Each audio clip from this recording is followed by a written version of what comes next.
গাছের টমেটো বাবা খাইতেই মজা।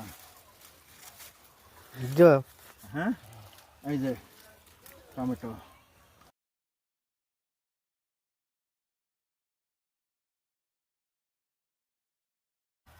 এই যে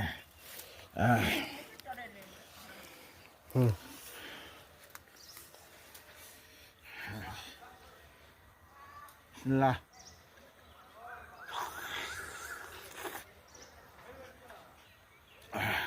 সেই স্বাদ কাকা।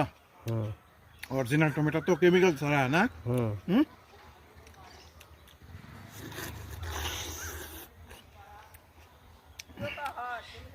অর্গানিক, একেবারে অর্গানিক। সেই স্বাদ, আপেলের চেয়ে অনেক স্বাদ। যারা টমেটো খেতে চান আমার পাপের কাকার বাগানে চলে আসুন, ভালো লাগবেন।